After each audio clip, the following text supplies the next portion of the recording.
Bonjour à toutes et à tous, je vous souhaite la bienvenue sur ce webinaire consacré aujourd'hui à l'agence Soprasteria de Clermont-Ferrand. Nous allons vous présenter deux nouvelles technologies qui font partie du quotidien des développeurs et que nous utilisons bien entendu sur nos projets. Donc je parle aujourd'hui de Kafka et Azure. Nous ne parlerons pas seulement de ces technologies, nous allons aussi aborder la vie de l'agence de Soprasteria de Clermont-Ferrand et de la façon dont nous accompagnons nos collaborateurs dans leur évolution de carrière. Évidemment, tout au long de ce live, n'hésitez pas à poser vos questions dans le fil dédié. Nous y répondrons à la fin de la présentation, donc dans un second temps. Avant de débuter, je vous propose que nous nous présentions. Je suis accompagnée aujourd'hui de mes collègues Norbert et Sylvain. Alors, je vais commencer. Je m'appelle Audrey Jeannot, je suis chargée de recrutement chez Soprasteria pour l'agence de Clermont-Ferrand. Alors, je vais laisser mes collègues se présenter. Bonjour, moi je suis Norbert Fauchet et je suis responsable des ressources humaines de l'agence de Clermont-Ferrand. Bonjour, moi c'est Sylvain Le Gollec, je suis expert technique pour l'agence de Clermont-Ferrand, j'ai 7 ans d'expérience et je viens d'arriver chez Soprasteria. Merci à vous deux. Donc, pour commencer, ma première question s'adresse à Norbert. Est-ce que, Norbert, tu pourrais nous dire ce qu'est une agence Soprasteria ? Oui, alors je vais d'abord donner une vision un peu plus globale. Donc, côté conseil intégration, le groupe Soprasteria est présent dans la plupart des grandes villes françaises. Une agence, c'est une entité de 100 à 200 collaborateurs qui travaillent en général soit pour le bassin économique dans lequel elles sont implantées, soit pour des grands domaines d'activité, on parle alors de verticales. Ces grands domaines d'activité seront par exemple l'énergie avec Enedis, GRDF, ou alors le transport comme la SNCF, la banque, la santé, l'aéronautique avec Airbus.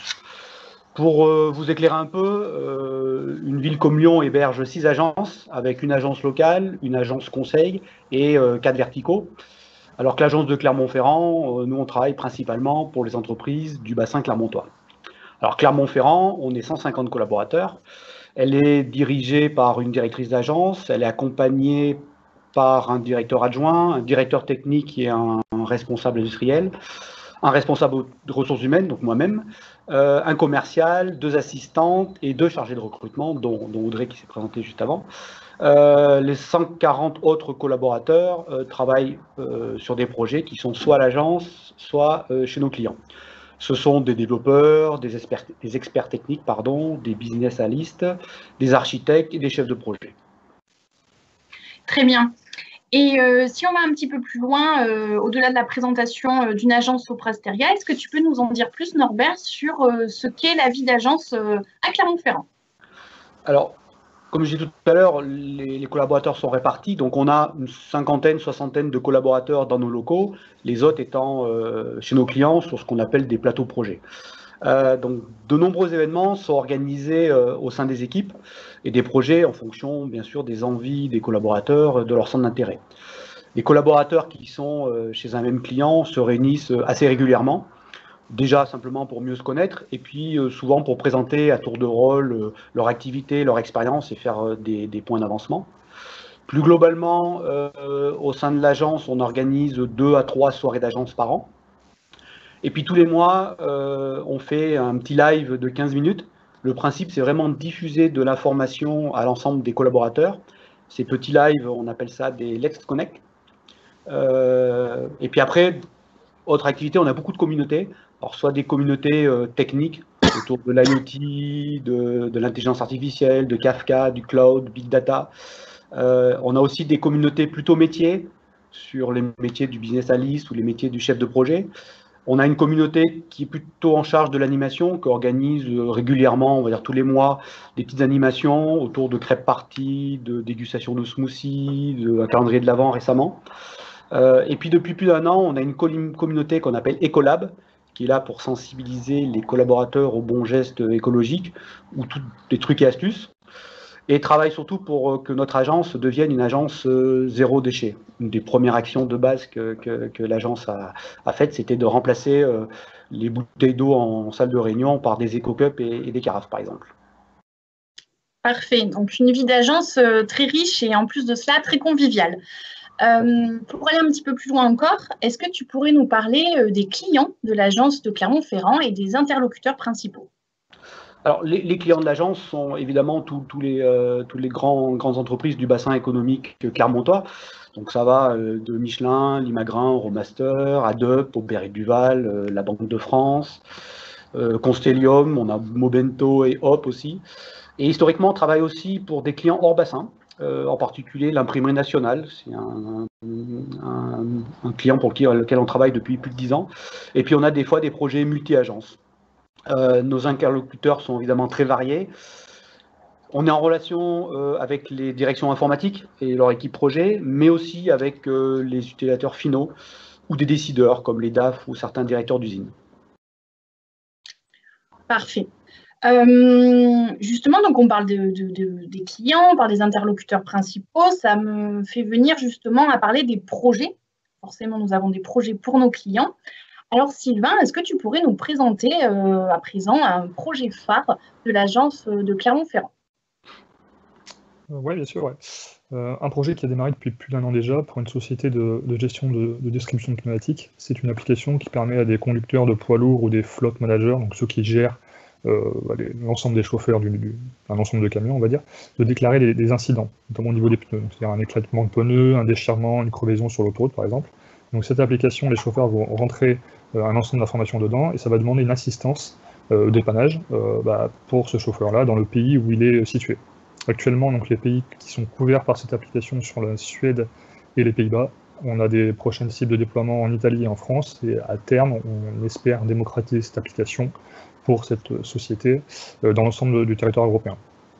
Donc l'ensemble de nos composants applicatifs sont déployés sur du cloud Azure en mode IaaS. Je reviendrai un peu plus tard en détail ce que ça veut dire IaaS et ce que c'est Azure.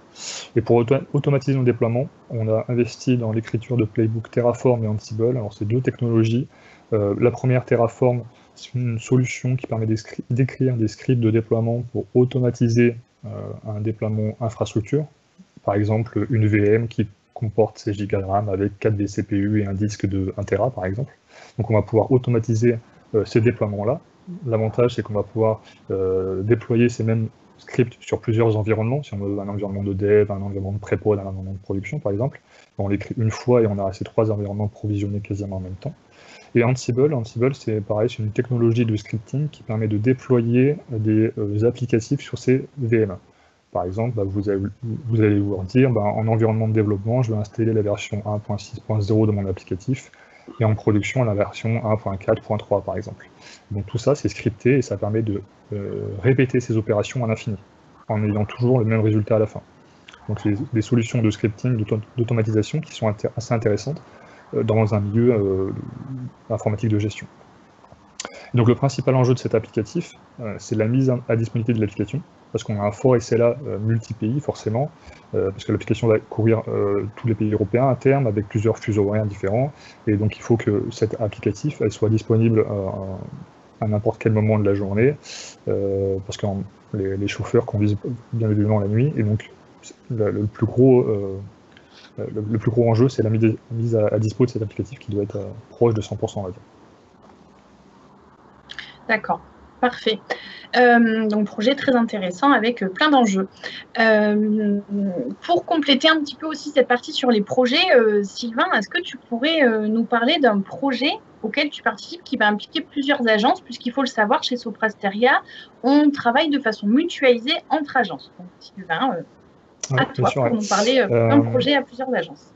Ouais, on a un projet qui est assez conséquent, même très gros, qui a démarré cette année pour une société chargée de l'exploitation autoroutière.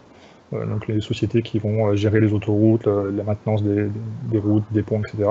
Et donc ce projet réunit 3 agences Soprasteria, donc celles de Clermont, de Lyon et d'Aix-en-Provence, qui vont devoir et qui collaborent déjà afin de travailler ensemble pour délivrer un produit de qualité à la fin du processus de fabrication. Donc le contexte sanitaire fait que l'ensemble des workshops, des réunions de cadrage, des ateliers fonctionnels, etc. se font par visio. C'est pas problématique, mais il faut le souligner, c'est que le contexte fait qu'on est obligé de faire ça à distance, mais ça fonctionne plutôt bien. Et donc l'enjeu de ce projet, c'est d'écrire une application SAGT, ils appellent ça, donc ça veut dire Système d'aide à la gestion de trafic, ça permet aux gestionnaires d'autoroute de monitorer, opérer, alerter et de maintenir l'ensemble du réseau autoroutier qui le supervise, on va dire.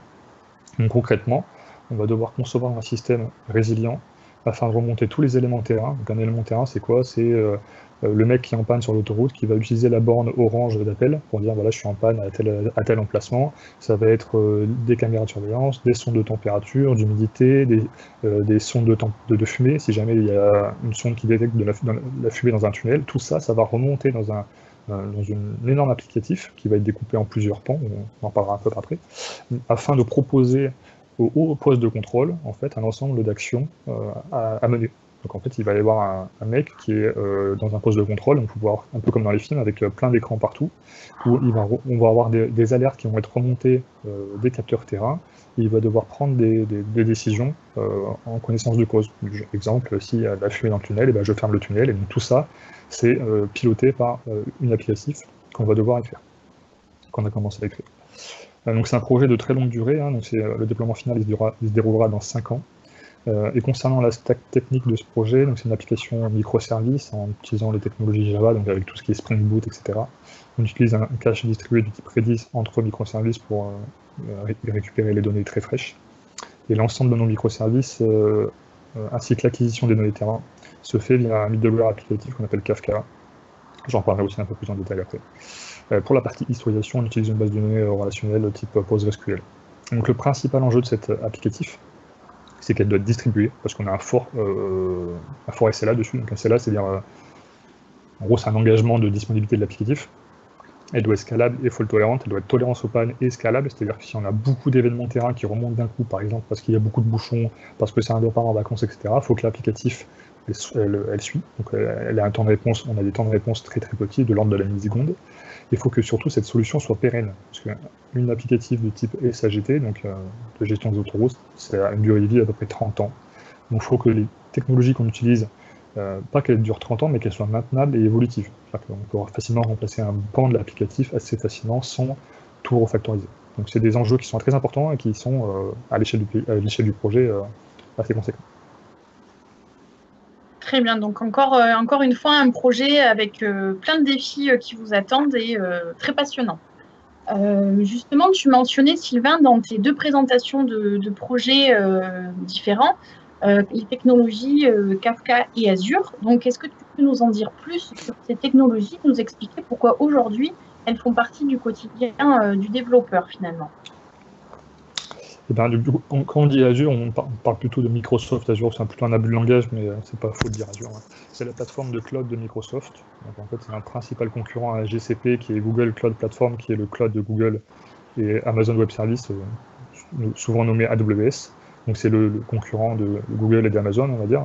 Donc c'est les 3 plus gros acteurs du cloud mondiaux. Après, il y a des petits comme Alibaba ou d'autres, mais bon, c'est à la marge. Et donc, ils proposent un ensemble de services allant du IaaS. Alors, quand on dit IaaS, c'est infrastructure as a service en anglais. Concrètement, ça permet de provisionner des machines virtuelles. Et du PaaS, donc du platform as a service. Donc ça, c'est Microsoft qui se charge d'installer des middleware applicatifs sur leur environnement et ils offrent du service. Un exemple, un cluster Kubernetes par exemple, une plateforme IoT, il y en a plein, hein, une base de données répliquée, etc. Tout ça, ça va être du PaaS parce qu'on ne se charge pas de l'installation de l'applicatif, on se charge juste de consommer le service. Donc d'insérer un élément dans une table, de déployer un microservice sur un cluster Kubernetes par exemple. Et donc c'est la notion de PaaS.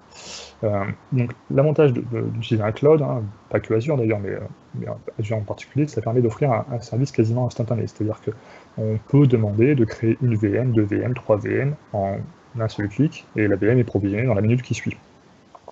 Donc on a un ensemble de panels très large. On peut aller de la plateforme IoT, comme je disais, une base de données géorépliquée dans le monde entier, du stockage en ligne, des machines virtuelles, et tout ça de manière adjuvante, en fait, c'est envie de dire. Donc l'avantage pour les entreprises, en fait, c'est qu'on n'a pas besoin d'acheter, de configurer, de maintenir des data centers. On n'a pas besoin d'acheter des baies de stockage pour stocker nos éléments physiques.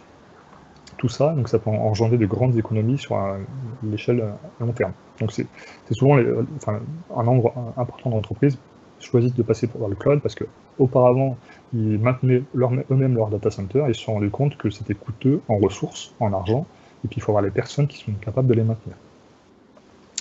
Et puis l'avantage du cloud aussi, c'est que ça permet une grande résilience des infrastructures et des applicatifs. Quand vous vous amusez à créer une VM sur Azure, en fait, donc ça va être déployer ça dans un data center. Donc en France, il y en a 2 ou 3, je ne me rappelle plus. Il y en a un au centre et un dans le sud, et peut-être je dirais peut-être une bêtise, mais et du coup, quand vous créez une VM, vous êtes sûr qu'elle soit disponible à 99,99% du temps. Donc c'est quelque chose qui est important pour les entreprises. Et puis on peut aussi facilement faire du scaling et scale-out. Je vais expliquer vite fait. Imaginons on a un site de e-commerce. Le site de e-commerce, il observe un pic de charge, je sais pas moi, le jour des soldes par exemple. Les personnes qui sont en charge de la maintenance du site veulent être sûres qu'il n'y ait aucun déni de service, que le site répond tout le temps aux personnes. Ben, on va pouvoir augmenter la charge de ce site-là en augmentant les ressources allouées pour ce site en un seul clic sur la plateforme Azure. Et inversement, le jour où les soldes sont finis et on veut redescendre en charge parce qu'on a moins de fréquentation, on peut faire un scale-out, c'est-à-dire diminuer la charge de notre site. Et donc tout ça, on va payer ce qu'on consomme. Donc quand on a notre propre data center, c'est un peu plus compliqué, c'est des technologies à mettre en place, et Azure propose ça, ce service déjà tout packagé. Donc de plus en plus de clients se tournent vers les plateformes cloud, Azure notamment, mais pas que, il y a AWS. AWS, ça domine le marché mondial en général. Et puis Kafka, donc Kafka c'est un produit de la fondation Apache, donc c'est open source forcément, et c'est une plateforme de streaming distribué. En gros, c'est un middleware de message, donc un applicatif qui permet d'envoyer et de recevoir des messages, et qui permet d'ingérer un nombre de messages très très important. Ça permet aussi de construire des architectures scalables, résilients, faute-tolérantes, dans tout ce qui est les mots à la hype en ce moment, des applicatifs qui peuvent être absorbés en charge, des applicatifs qui sont tolérants aux pannes, hein. Et résilient, c'est toujours up, quoi. Voilà. Donc à la base, ce produit a été développé en interne par LinkedIn et il a migré dans la fondation Apache dans les années 2010, enfin milieu des années 2010. Et c'est utilisé par les plus grands de la tech américaine, hein, donc les Netflix, les Spotify, les LinkedIn, les banques. Et pas que, on utilise aussi en France et même en Europe, hein, la Chambre de compensation européenne des banques. Donc en gros, la banque des banques en Europe utilise Kafka pour les transactions bancaires. Crédit Agricole utilise aussi, BNP Paribas aussi. Donc on a de plus en plus d'industriels, et pas que, en Europe, qui utilisent Kafka. Donc Kafka, comme j'ai dit, ça permet d'ingérer des milliers, voire des millions de messages à la seconde. Il faut le dimensionner mais c'est capable d'ingérer un volume de données très très important. Donc en fonction des cas d'usage, ça peut être important. Imaginez qu'on se retrouve avec des capteurs IoT, hein, on s'appelle Tesla, on a des voitures autonomes qui envoient des milliers, voire des millions de messages à la seconde à terme, peut-être dans 10-20 ans ça arrivera. Kafka est une plateforme de streaming, on va pouvoir envoyer un ensemble de messages à l'intérieur, il faut voir ça comme un gros tuyau où on envoie plein de messages, et on va pouvoir les consommer et en faire quelque chose, ces messages.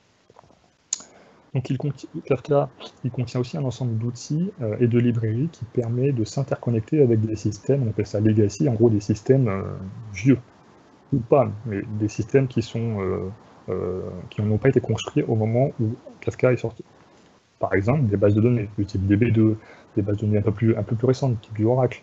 On peut avoir des stockages de fichiers tierces, on peut avoir, je sais pas moi, un ensemble de tous les applicatifs qui sont utilisés dans nos SI à l'heure actuelle, qui permettent de stocker de la donnée. Donc en général, c'est des bases de données. Donc, on va pouvoir traquer ces éléments de la base de données pour insérer des messages dans ce Kafka-là. Et souvent, nos applicatifs, comme elles ont été conçues, c'est la donnée qui représente une intelligence fonctionnelle. Par exemple, une création d'ordre, une création de commande, tout ça, cette donnée, elle est très importante, elle est très utile, et souvent dans un SI, elle n'est pas utile que à cet applicatif-là, elle est utile à d'autres applicatifs, de la supply chain, de la gestion de la livraison, par exemple. Donc, auparavant, ce qu'on faisait, c'est qu'on avait des données qui transitaient d'une base à une base, avec des réplications, avec des transferts de fichiers, etc., et qui sont désuets maintenant. Nous, ce qu'on aimerait, souvent, dans les SI, c'est d'avoir un middleware central, où toutes les données transitent à l'intérieur, et les consommateurs, ils viennent consommer ces données, ils viennent l'enrichir, viennent en faire quelque chose. Donc Kafka répond à ce cas d'usage.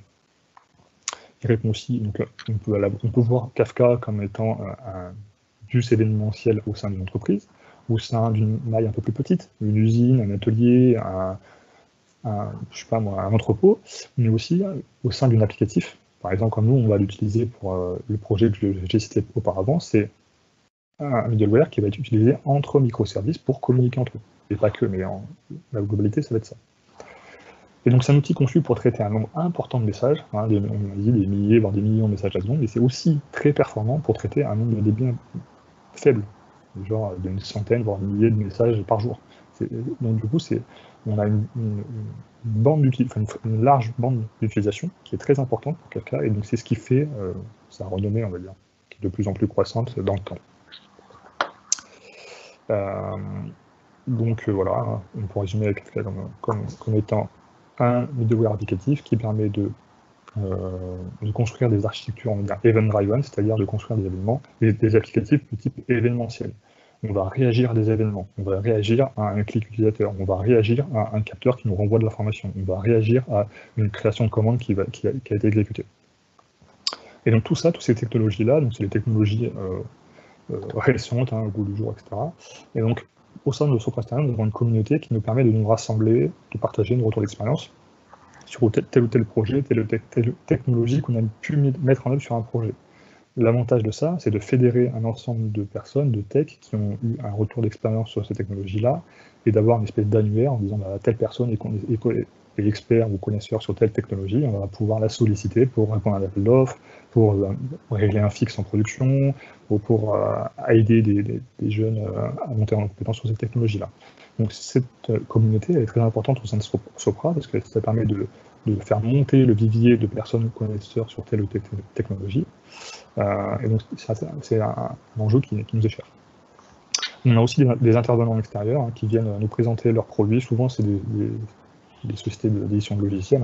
Le dernier en date, c'était Redis, qui est venu nous parler de toute la stack Redis, donc le cache, le Redis Graph, le Redis SQL, qui permet de cacher un ensemble de choses en mémoire, et on peut aussi le persister.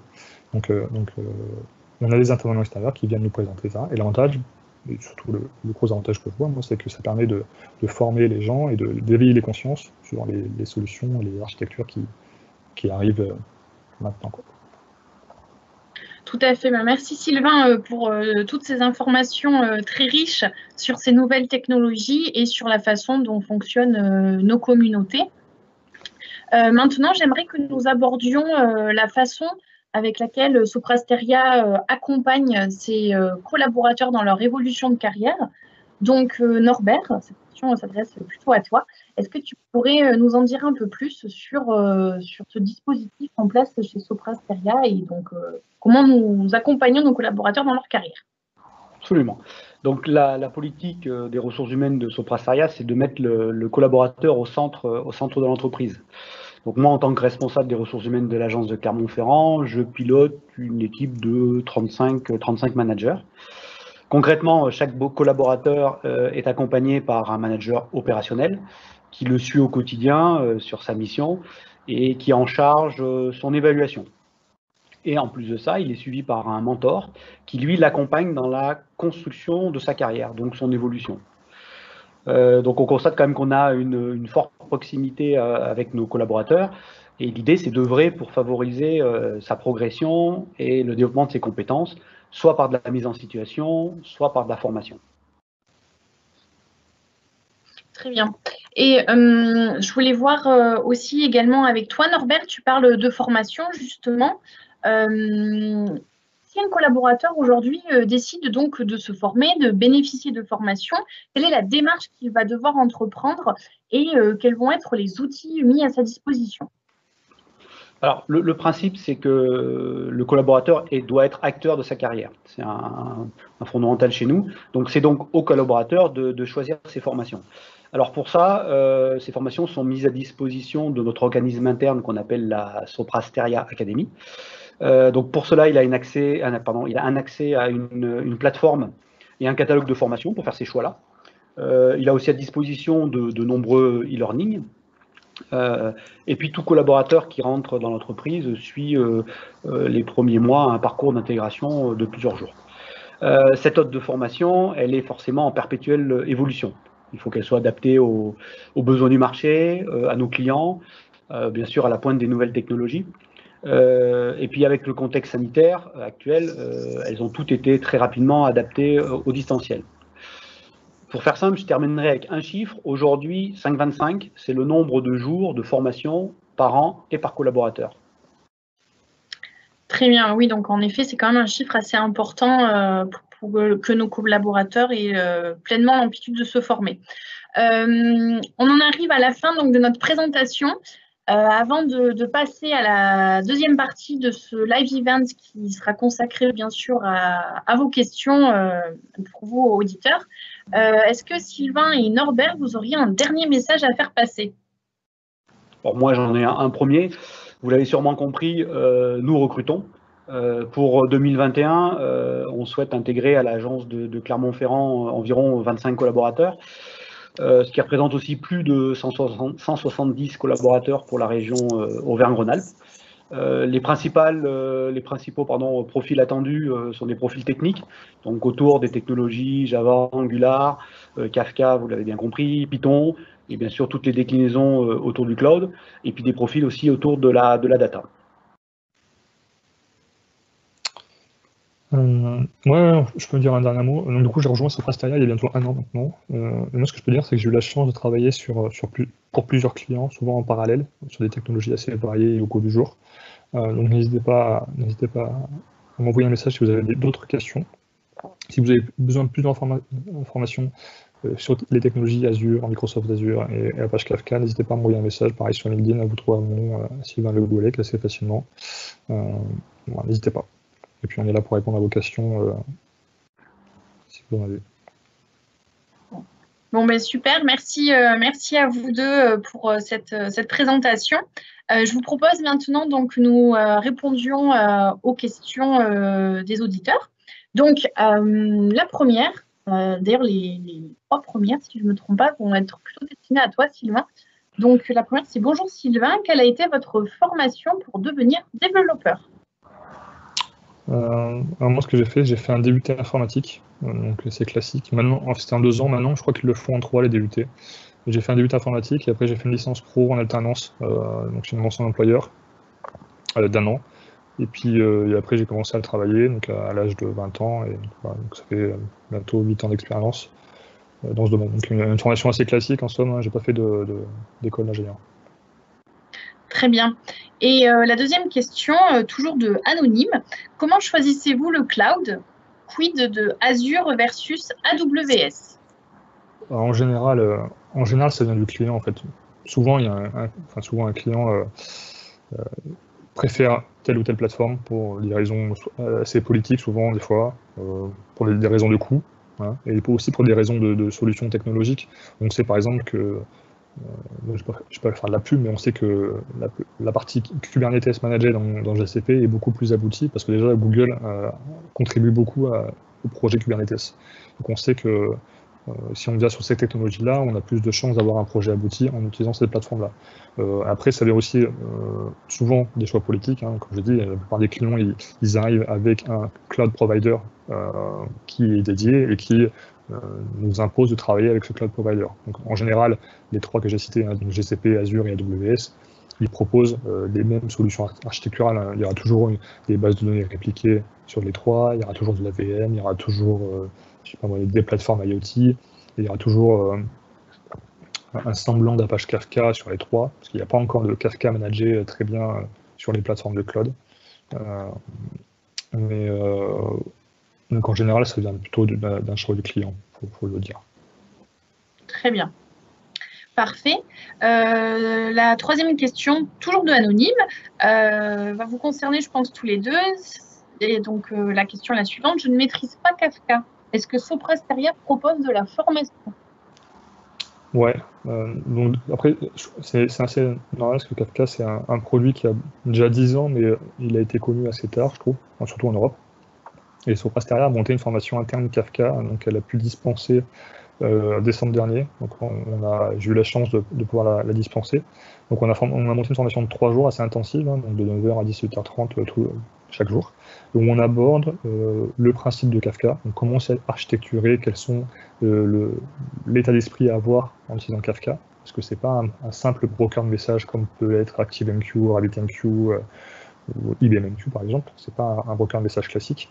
Donc on a la première journée qui s'axe sur ce qu'est Kafka, comment c'est architecturé et quels sont l'état d'esprit à avoir. Et après, le deuxième jour, on voit comment produire et consommer des messages, avec des patterns un peu plus compliqués jusqu'à la fin de la journée. Et le troisième jour, on voit la surcouche que Kafka propose avec Kafka Stream, KSQL, donc construire des applications de type streaming événementiel. Donc c'est quelque chose qu'on propose, qu'on propose à nos collaborateurs, qui viennent de rentrer ou pas d'ailleurs, parce qu'on peut avoir des collaborateurs qui arrivent sur un projet Kafka et qui ont 5-6 ans d'expérience, qui n'ont jamais entendu parler de Kafka. Du coup, cette formation, elle est axée pour eux. Et après, on travaille avec des prestataires externes pour faire de la formation Kafka, notamment de l'administration, du monitoring, comment monitorer et installer un cluster Kafka from scratch. Voilà.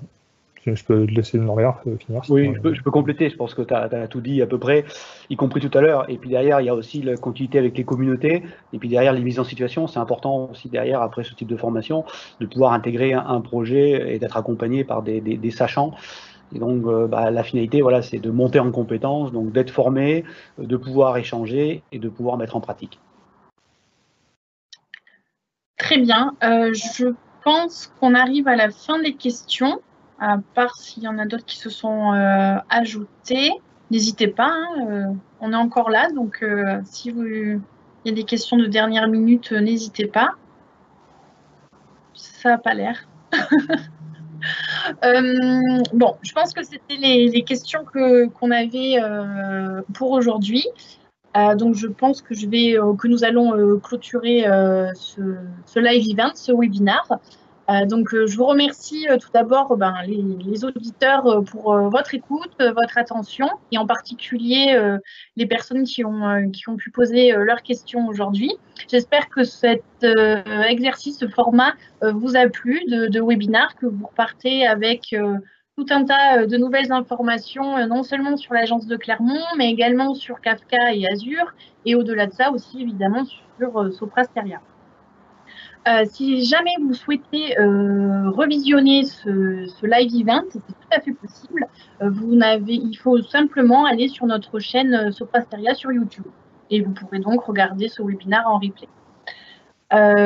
Pour finir, évidemment, je souhaiterais remercier grandement mes collègues Norbert et Sylvain qui ont beaucoup partagé avec vous aujourd'hui, qui vous ont donné énormément d'informations et qui étaient passionnantes. Donc, merci à vous deux. Ce que je vous propose aussi, comme tu l'as dit un petit peu Sylvain tout à l'heure, c'est que à la fin de ce webinaire, il va y avoir une page qui va apparaître et dedans, il y aura mon adresse email. Donc, il ne faut surtout pas hésiter à me contacter si vous avez des questions qui vous viennent. Alors, évidemment, si c'est des questions techniques, je les transférerai, évidemment. Mais je vous répondrai tout de suite, ça c'est sûr. Et au-delà de ça, si vous souhaitez continuer cet échange, évidemment, je suis disponible. C'est avec plaisir que je vous répondrai. Donc, il ne me reste plus qu'à vous souhaiter une très bonne après-midi et à vous dire